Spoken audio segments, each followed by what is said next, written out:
Good day. On behalf of the OVERT, KVM, and Zen projects, I am pleased to welcome many of you to the Virtualization and Infrastructure as a Service Dev Room. Thank you for coming this afternoon. Quick housekeeping reminder, if you do have to leave before the end of the session, we invite you to go to the back exit so you won't disturb the speaker area, if at all possible. I've been asked by the speaker to ask you to hold questions until the end. He has a lot of material to get through, and hopefully there'll be time for questions at the end. If not, we'll figure something else out. So with that in mind, and without further ado, I'm pleased to welcome Andrea Arcancelli from Red Hat to our dev room today. Thank you. Thank you. It's a pleasure to be here. So today we are going to talk about the evolution of the Linux virtual memory subsystem since the last about 20 years, since I started about 1997. So then we see some of the decision behind the KVM kernel virtual machine design and how actually it integrates with the virtual memory subsystem of Linux. And then we'll also see some of the virtual memory latest innovations, like automatic NUMA balancing, THP developments, and recently user fault FD, which are kind of Linux kernel feature which can be used regardless of virtualization, but especially they help when you are actually using Linux as an hypervisor with KVM. So first of all, what is virtual memory? Virtual memory are pages which effectively cost nothing. So that's where your program is running, and it's practically unlimited on 64-bit architectures. The arrows you see, the red arrows you see in the middle, these are the page tables. So when you allocate memory, you allocate memory which is virtual, and then Linux will decide where to put this memory, and you don't actually know.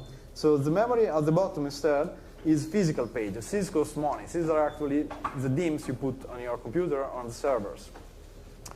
And these arrows are actually implemented as this radix tree, which are actually the page table. This is showing only 2 pointers. In reality, in the x86 architecture, x86-64, there are actually 512 pointers, but they cannot show it, or it will, get too big in the chart. And all the page table are 4K in size, 4 kilobytes. And you can see the total amount of memory used in page tables in your system with grep page tables in /proc Memory.mp4. And these page tables are, a little costly because you need to allocate them. So they are not entirely free. And on the x86 architecture, because of the page table layout, which is actually enforced by the hardware, so this is a structure that the CPU will work in a hardware. So there's no software which actually reads these. It's the hardware which actually reads these. Linux reads it too, but it's mandated by the hardware, this format. And this format is also enforcing how much virtual memory you can have in the x86-64 architecture. If you do the math at the bottom, the result is actually 48 bits. And it's based on this format. And there are 47 bits for the userland and 47 bits of negative address space for the kernel. The kernel takes all the negative address space. And to understand the virtual memory subsystem and how it evolved, it's important to understand effectively what they call the fabric of the virtual memory. And the fabric are all the collection of data structures which are used by all the kernel algorithms which work on the memory management. And these abstractions are like task processes, virtual memory areas, called also VMA, which stands for virtual memory area, of course, and mmap, glibc, and malloc, and these things are all based on the fabric. And the fabric is also the most black and white part of the virtual memory, so it's easier to show. Because the algorithm which actually computes on the data structures often they are heuristics. And the heuristics are difficult to explain, and they also need to solve problems which don't have a perfect guaranteed solution. So, for example, what's the perfect time to swap? What's the best page, the best candidate page to reclaim? All these problems don't have a perfect solution, while the data structure are actually black and white, so it's much easier to explain. And also in Linux, we make heavy use of overcommit. And overcommit is enabled by default. It's not excessively overcommit. So if you're booting a Linux server and you try to allocate 1 terabyte and you have 1 gigabyte, it will return, no, there's no memory. But you can actually make it return even 1 terabyte by just setting echo 1 in overcommit memory in this file at the bottom. And if you do that, you can actually allocate as much virtual memory you want, just like I said before, it's free. And actually Android does it, so it's not so insane to do it. Then there is also echo 2. If you do echo 2, you will actually enable strict commit checking, which means you're not doing overcommit anymore, which means you need to add a lot of swap if you want to allocate more virtual memory than you have in RAM. So generally overcommit saves a huge amount of memory, so it's a very good technique. So the best way to start to explain the fabric is to understand the page structure. So every page in the system, so imagine your memory divided in small pieces of 4 kilobytes each. And every one of these pieces need a structure to describe it, which is the page structure. So this will be the size of the full 4 kilobyte memory. And a few bytes of this memory are used as a struct page itself, which is 64 bytes. So every 4K, there are 64 bytes used just to describe the memory itself. So if you do the math, divide 64 by 4,000, it means on the x86-64 architecture, 1.56 of the memory is wasted. It's not really wasted. It's used for managing the memory itself. And this is allocated as an array called memory map array, memmap. Recently is also, zone pointer memmap. It's a little more advanced now, but it's still an array where you have a page structure for each actual page in the hardware. And so we are always strict in terms of flags, and basically this page structure is encoded very efficiently. It's almost compressed, because if we were to add just 8 bytes to this structure in the kernel, it's a kernel structure, you can check the kernel source, it's a structure like everyone else, but it's extremely important not to grow it, because adding 8 bytes globally in the world with billions of Linux devices would waste petabytes, dozens of petabytes of memory globally. So it's extremely important not to grow the structure. And we do all kinds of tricks not to do that. We're constantly running out of flags, like I said. So the other important structure are the MM and the VMA. So the MM is describing the process, is effectively the memory of the process. So each process has a single MM. And if you have threads, they share the same MM. A VMware structure instead is created and teared down by syscalls like mmap and mmap. So effectively, when you allocate memory, be it with malloc, be it with new, be it with Python new object or whatever, generally a VMA is created or enlarged. So this describes effectively the layout of the memory in the process. And of course, VMA is linked into the MM. So the MM is a process, and the VMA is a structure of memory in the process. So let's try to describe how Linux was when I started. So that was kernel 2.0 and 2.2. So at the time, we just had the memmap array, which is what I just described. A struct page for every page. So it's an array, very simple, with also struct pages which describe each page. And when you wanted to free memory, like when you had the cache, we already had, of course, Linux was already pretty efficient. We already had the page cache. In fact, we had page cache well before ODirect. But if you wanted to free a page, you will need to scan all the pages in the map array, including kernel memory, anything, and check every one of these pages until you would find one which looked like potential cache candidate, which was not mapped, and you could actually see, well, nobody is using this page. It's cache. Let's free it. This was called a clock algorithm for page reclaim. And then there was also another issue. The cache is not always unmapped. So when you read a file, you just generate cache. You don't map the cache into the memory of the process. But sometimes you just do a map.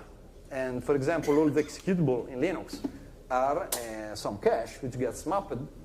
And that's the way the binary loader actually loads the executable into memory. But databases can actually map a file into the memory of the process and use this mapped I/O. And when the memory is mapped, you cannot just free it, because there are page tables which might be pointing to the cache. And so before you can actually free the cache, you need to get rid of the page table. So in the 2.2 kernel again, the only way to free the page, mapped page, would be to scan all the page table in the system. And there can be, again, a lot of page tables because, as I said, the virtual memory is free. So there can be many different virtual addresses which point to the same physical page, like in this case here. So it will be very computational inefficient. It's a node of an algorithm which requires to scan effectively all the page table in the system before you can hope to free a single page of cache. And then you add another scan here to actually find the cache. So again, this was not scaling. So in the 2.3 kernel, we introduced the last recently used list, which right now sounds so simple, but back then it didn't exist. And we effectively linked together all the potential candidates, and we created also a LRU order for them. So instead of just scanning blindly in a loop over an array, now we actually can keep an order. So the last one cache which got hit and we loaded it, it goes in the head of the list, and we shrink from the tail. So this is basic last recently used list algorithm where you have the head, and again, all these caches are being linked together. And but then we went ahead and we introduced in the 2.4 kernel an active and inactive list, not anymore just a single LRU. And the reason is because a single LRU cannot detect when you have a certain working set. And the basic example is when you do a backup. When you do a backup, you have streaming I/O that gets read only once or written only once. So there is no cache hit. So if you were to run a backup with a single LRU list, quickly the whole LRU list will get destroyed, and the cache would only contain the data of the backup, which is useless because you only access it once, maybe once a day. So the active list effectively allowed to keep a working set alive in the cache, even though the backup would roll through the inactive list. So the idea here is to keep the data of the backup only in the inactive list. And then there will be an activation. So when you would get the cache hit on the inactive list, the page will be moved to the active list. And there is also something which at the time was called the refill inactive, which is a way to keep the active and inactive list balanced. But very good algorithm to keep these things balanced has only been implemented 2 years ago in the upstream kernel through shadow entries. This is in a later slide. So at the time, we tried to keep a similar size between the active and the inactive lists. Again, it was an heuristic and it worked, but now we have even a better one. So this is the same chart as before, but with 2 different lists. So the idea is the active list had the working set, and the inactive list would contain only the once used pages, which effectively are trashing the cache. Ideally, we wouldn't want to cache them, but again, we need a way to detect what's stuff which is useless to keep in the cache and what's actually part of the working set. You can see the active and inactive list in /proc mem.info. And of course, now there are more than just two. There is also one for anonymous and file bucket mapping. So these days are, we added more LRU lists. But the idea works still very similar in detecting the working set. And so what's the next problem? Well, if you look at the previous chart, here we got things more efficient. We didn't need to scan the whole memory anymore to find candidates to reclaim. But whenever a page table was mapping one of these pages, we still had this clock algorithm all over the page tables. We couldn't just get rid of this arrow. To get rid of this arrow, we would need to scan the whole address space of every single program running in your computer, and that's not going to scale. So you have to keep in mind at the time the machines had very little memory. So we had hundreds of megabytes of RAM, and it didn't take that long, potentially, to scan the whole thing. These days, it will be unthinkable. So the next step in the 2.6 kernel, also 2.5, but the final version was 2.6, was to introduce RMAP, which means reverse mapping. So if you remember, I showed you before the page tables, which effectively decide where the memory of your program resides into the physical memory. So you run your program in the virtual memory, but the page table decides which page goes in the physical memory. And let's assume you want to get rid of this because you think this is the best candidate page. It's at the very end of the inactive LRU. And you need to free it. So to free it, you need to get rid of these two arrows. And so to get rid of these two arrows, you need to update the page tables. And the RMAP exactly implements a structure. It's a software structure that provides you a way to reach all the page table which can possibly map this page. So the arrow going down is the page table. This is basically worked by the hardware. It's an hardware mandated structure. But the RMAP is completely a software thing. It's just for us. So we can reach the page table and clear it. Once we cleared it, we can get rid of the page. Because after we cleared it, or actually better, I should say, make it not present as a swap entry, because then we need to find where the data is in the swap device. After we effectively made it not present, the next time you access the memory, you will get the page fault. And the page fault, we will do the swap in from disk. So after we actually removed the page tables, we can free the page. So the object reverse mapping is made in a way that the single object can be shared by multiple pages, and the single object can actually reverse map a huge amount of memory. We want to be efficient. We don't want to allocate a single object for each one of the page tables that we need to reach. The only case where we have to do it is with KSM. And I'm not going into the detail of this one, but KSM still has ways to limit too long RMAP chains. There is also patch queued in MM right now to do that. So this is a very efficient way of doing RMAP in Linux. And back to the previous chart, if we introduce RMAP instead of the clock algorithm, things start to look very efficient now. Because when you want to get rid of, let's see, the tail of the inactive LRU, which will mean this one, let's assume we want to get rid of this one, you just use RMAP to reach the page table, you invalidate the page table, and that's it. Then you already know which page to free, and you also have a method to free it. And so these things scale. And that's the status we have since the 2.6 kernel.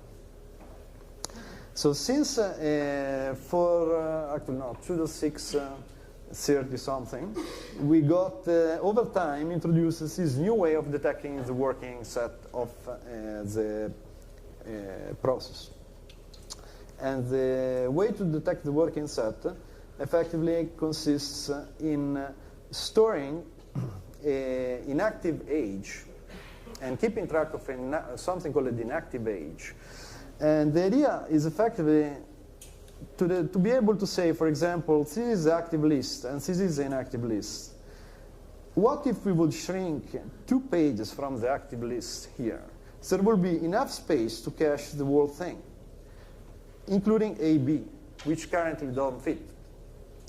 So if we have a way to tell that the default distance in this set is smaller than the default distance in this set, we can tell, well, we should actually shrink the active list more aggressively, because if we do it, we will be able to activate a huge amount of the inactive list. So the whole point of this algorithm is to decide where to basically divide the inactive and the active list and move it more towards one side or the other side. So effectively to grow or shrink the active list dynamically depending on the working set. The way to do it is very smart, and it consists in keeping track of this inactive age and default distance in the radix tree. The radix tree is a tree where you basically describe the cache belonging to a file. So you have a file, and each offset of the file will have an entry in the radix tree. Generally, this radix tree is used for lookups to find the page. So effectively, it's the way you look up to check if the information you are going to read from the file is already in the cache. And if it's already in the cache, you will find a page. If it's not in the cache because it was reclaimed, you will find an exceptional shadow entry with the inactive age of the time, plus you increase the inactive age. So effectively, this trick allows to optimally size the active and inactive lists. Like I said, this happened about 2 years ago. And it keeps going to be in development, by the way. In addition to that, multiply everything I just said many, many times for many C groups. So now, probably I cannot chart it anymore. It kind of gets too big again. But every memory C group has its own LRU. And all the algorithm I described will work within the C group, so within the container. The container will use memory C group. It's not enforced, but it's optional, and you can do that. And there are additional optimization, like for example, these days the anonymous memory, for example, if you don't have swap, the anonymous memory cannot be reclaimed, and so we don't add it to any LRU. So we actually keep it in something called an evictable LRU. So we have, again, many more optimization, including the THP optimization. THP is huge pages. We'll see it in a later slide, which increases the scalability of the LRU by 512 times, because we are going to have a single entry which describes 2 megabytes, not 4K. So by having fewer entries in the LRU, things get more fast when we reclaim it. So many of the things which happened recently, like NUMA, automatic NUMA balancing, transparent huge pages, KSM, and even something for GPU called HMM, heterogeneous memory management, which effectively allows to compute in the GPU memory without having to invoke anything in the driver of the GPU. So since the Linux kernel is able to move transparently the memory from the main memory of the computer to the GPU memory, which is much faster, of course, transparently. You just compute on the memory. Whenever you start a computation with the GPU, with OpenCL or whatever, it's going to fault and move the memory into the GPU memory. Then when the main CPU accesses it, is going to bring it back to the main memory. So all these things, as you can see, is the trends where the kernel tend to optimize the workload for you without manual tuning. And you can see it in all these features. And all the optimization, however, can be optionally disabled. Because, for example, with automatic NUMA balancing is very good at automatically converge every workload in a different NUMA node. So, I don't know, you're running a database on one side, a virtual machine on the other side. Automatic NUMA balancing will detect the workload and move the stuff in each node separately. But if you were to be sure that the workloads are being run in different nodes, you would still need to use hard bindings. So the idea is if you want to go the extra mile, you can optimize things yourself still. But the idea of all these algorithms in the kernel is that you shouldn't need to do that to be very efficient. So there shouldn't be much difference between manual optimizations and what the kernel can do automatically for you. That is our objective. So how can we use all these features in virtual machines, like to run virtual machine in an hypervisor? Why should we reinvent anything? I mean, we already have virtual memory, scheduler, and in fact, we don't, because we use KVM. And the whole point of the KVM philosophy is to use the Linux code as much as possible. All the things I described work in the host, but they already optimize the guest. So we don't have to write anything at all. And in fact, the NUMA balancing was as important for other applications as for virtual machines. Not much difference. Transparent huge pages give a bigger boost for virtual machines than for normal application, but normal application gets benefit too. All other things like driver and power management, definitely we wouldn't want to write any driver at all. So things integrate well into the existing infrastructure with KVM. It's just a kernel model plus some notifier. In some cases, we need to hook into the existing kernel code to do a few more optimizations, but it's not the norm. For example, transparent huge pages, automatic NUMA balancing don't have any hook at all. You just run the thing like if KVM was a normal process. It doesn't see the difference that the virtual machine, the algorithm in the host, work exactly the same way. So this is just a chart showing virtual machines running just like ordinary processes. The difference is when you have a virtual machine with KVM, it can also switch to guest mode, which an ordinary process wouldn't do. And normally all the legacy general applications use only user space and kernel mode. With KVM, you also switch to guest mode. And there are lightweight switches. Sometimes you can just keep computing here, so you only go from guest mode to kernel mode. Sometimes you have to go down to QEMU because you might need to do emulated I/O, and the driver of whatever is doing the guest actually is in QEMU and not in the kernel. And then I'm going to show a few benchmarks about NUMA balancing. So like I said, NUMA balancing is included in the RHEL 7. That's the first release which included it. And before RHEL 7, you had to use hard bindings. So you could already optimize for NUMA, but it would be absolutely not automatic. And of course, the interesting comparison here is between hard bindings, because like I said, even before an automatic NUMA balance, you could already optimize the workload for NUMA. But you have to use all kind of hard bindings with NUMA control, with mem policy, with mbind. There are many syscalls which you can use to already optimize for NUMA. But the idea is this is difficult, it's not flexible, especially with virtual machines. You want to start new virtual machines all the time, shut them down. They need to move from one node to another node. You don't want to do all this management by hand.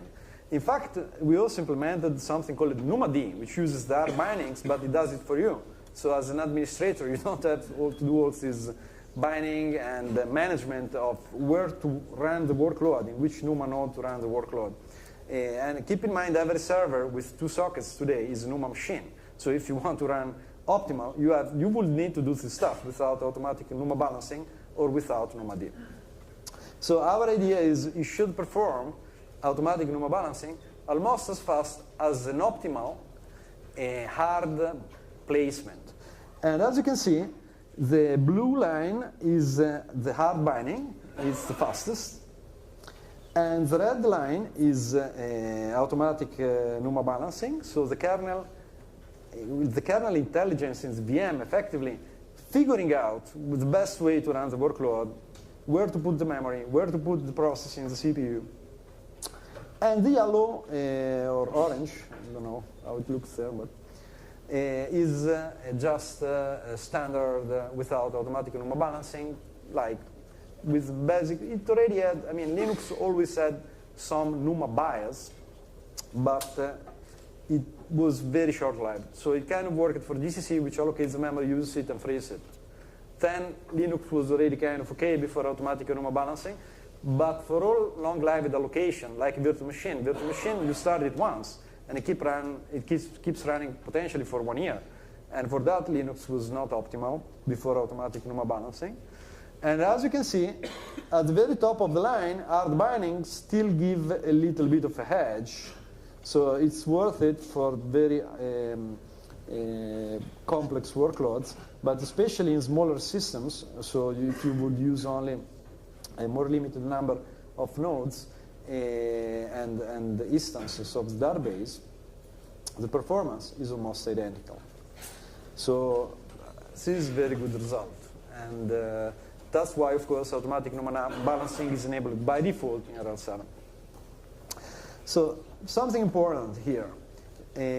You need to know how to enable and disable this. And that's the slide showing it.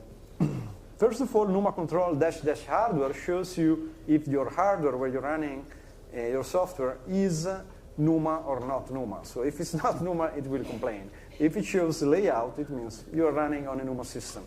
So if you're running in a NUMA system with the /proc syskernel NUMA balancing, you can enable or disable it by echoing 1 or 0 into it respectively. And at boot, you also have an option. So if you want to go in the group command line, you can do NUMA balancing equal enable or disable. Then we see some other thing which I think is interesting about huge pages.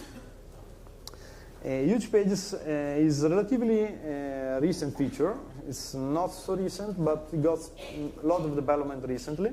For example, in the 4.8 kernel, we just merged THP and TMPFS. So original THP, transparent huge pages, was only an anonymous memory. But since 4.8, you can also use it as shared memory. And I say TMPFS, but it works for everything, like IPC, shared memory, System 5, or map shared /dev/0, all kind of API which can generate shared memory, including memfd syscall. The whole point of transparent huge pages is to drop a layer of the page table. At least that's the way it does it the x86 architecture. In other architecture, it's a bit different, but still the whole point is to make the TLB miss faster. So it means when you access the memory, it's going to run faster. So it's like speeding up the computation of your CPU. And the benefit of huge pages are especially visible in virtualization environment. We'll see in the next slide why. But there is some cons. And the cons are generally about the cost of the page fault. The page fault is going to cost more because you're going to allocate more memory. And before you can map the memory in userland, you need to clear it. We cannot show previously used data to the guest, to even a process, to anything. Every time you allocate memory, it always shows up at 0 because we clear it. It's a security issue why we do it. So because we have to clear 2 megabytes and not 4K, that might be a little slower to run the fault. Of course, it's slower. So there is also a higher memory footprint sometimes. And generating huge pages also takes time, more times than allocating a 4K page. That's called direct compaction. And this is a chart showing why transparent huge pages improve performance, for the most part. And there are other reasons, but this is also showing why in virtualization environment, this is going to make more difference to have transparent huge pages enabled or not than on the bare metal. This is the number of memory access the CPU has to do to reach the actual data starting from the virtual address in your application, which is virtual, not physical. So when you use EPT, it needs to do about 25 accesses. Don't remember exact the number, but looks like 25 in the chart. The chart is accurate. And if you enable THP, both in the guest and in the host, you are going to drop it to like 17 or something. The way to use transparent huge pages basically doesn't require any change in your application. You just allocate a piece of memory bigger than 2 megabytes, and you're going to get transparent huge pages on it. So it's going to do the same thing you would be doing earlier with huge TLBFS, but without having to use huge TLBFS. It's entirely transparent to user land. So let's get to the interesting part. So you will see some application, and I don't think I have the time here to go into why, that are running slower with transparent huge pages. One example is Redis, and sort of a very good reason why it's running slower. And here I recommend to disable transparent huge pages for Redis. Well, actually, for Redis, you should be using PLSTL to disable transparent huge pages for the single application.